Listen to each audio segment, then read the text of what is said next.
Hello you action figure enthusiasts out there, JC here with another T&I toy review.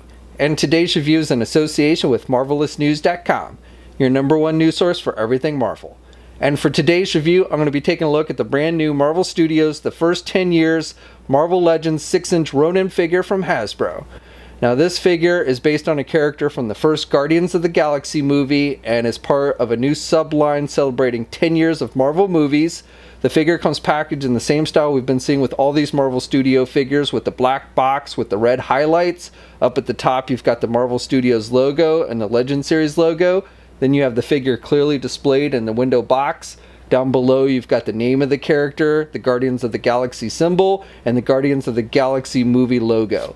On the side of the packaging you've got some concept art from the Guardians of the Galaxy movie, and when you put the packaging from all the different MCU figures together, it will form a large collage image showing off various images from all the different movies. On the other side of the packaging you've got a brief bio for the Guardians of the Galaxy movie that was released in 2014. Also, it tells us this is figure number 6 in the series. And then on the back of the packaging, you've got a look at the movie poster from the first Guardians movie and a brief bio for Ronan himself. Alright, let's get this open and take a look at what's inside. Okay, so here's a look at the figure outside the packaging along with the other contents. Now, it should be noted that these MCU figures do not come with any kind of Build-A-Figure pieces, so there's nothing like that included with this figure.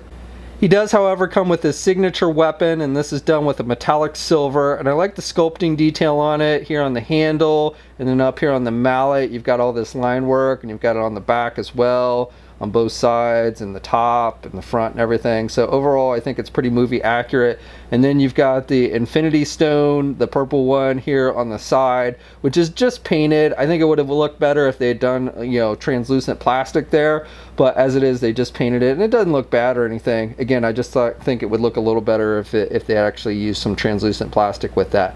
But otherwise I think, you know, this is a nice looking movie accurate hammer. The handle is done with a pretty flexible plastic, so it might come out of the packaging a little bit warped. Mine came out pretty straight overall, but if yours does come out bent, you can just take a hairdryer and straighten that out. Now the figure has grip hands for both the left and the right side, so you can put the hammer in either hand and he will hold it nice and tight, or you can get it in some two-handed poses.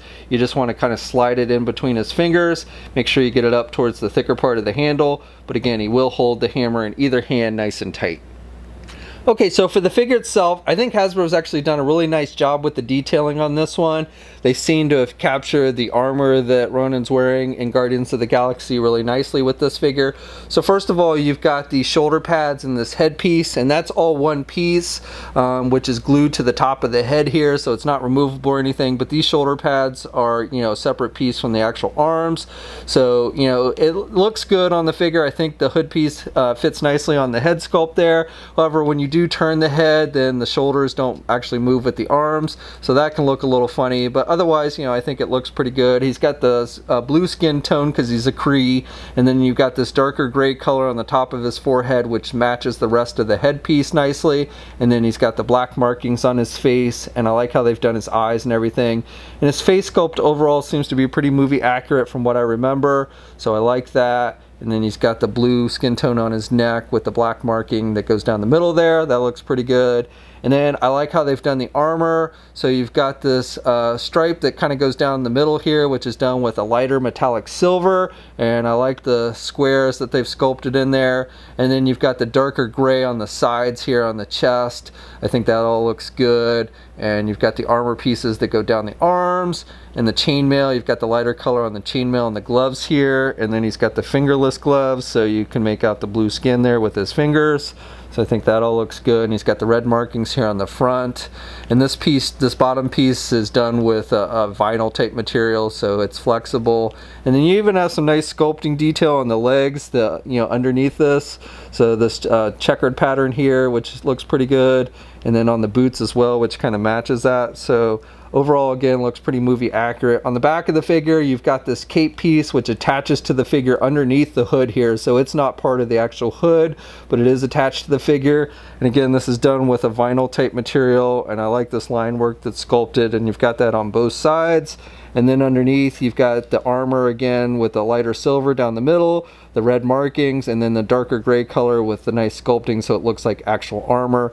And then again with like the little square pattern here on the skirt piece that he's wearing on the back. Okay, so Ronan here stands right about 7 inches tall. Okay, and then here's a comparison with some other Guardians of the Galaxy movie figures. So we've got Star-Lord and Gamora, which are the first movie versions, and then Nebula, which is technically from the second movie, but works well with this figure. And of course, Nebula was Ronan's henchman or right-hand man in the first movie. And then finally, for one more comparison, here's a look at the Avengers Infinity War movie Thanos Build-A-Figure. Okay, so for articulation on this figure, first thing I want to note, when I was moving the arm around, it actually popped out on me like you see often with Build-A-Figures.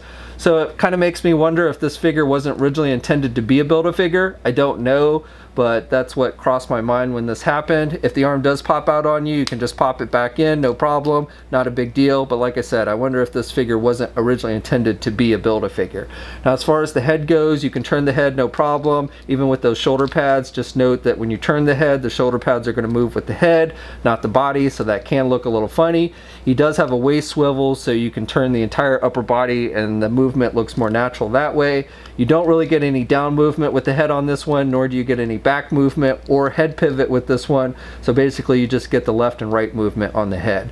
Now with the arms, they're attached with the standard ball hinge joint, so you can get the arm out good, and as long as you move the shoulder pads back, you can rotate the arms around with no problem. He has a bicep swivel, he's got a double hinged elbow, so good bending there at the elbow.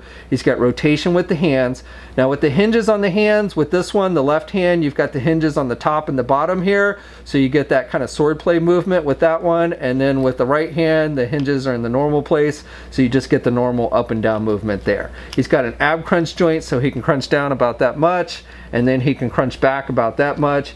As I mentioned before, he does have the waist swivel. With the legs, he can only do the splits about that much. The skirt piece does limit that movement a little bit, and then he can get the leg forward pretty good. But again, because of the skirt piece, he really can't do the leg back very much. He does have a thigh swivel. He's got a double jointed knee, so good bending there at the knee. And then he's got hinges on the feet, so up and down movement. And he does, of course, have ankle pivot and 2 peg holes on the bottom of the feet. Okay, so that's my review. So overall, I would say this is a good, solid representation of the Ronan character from the first Guardians of the Galaxy movie. I like the overall sculpting detail with the armor pieces and the overall look. The paint applications are solid.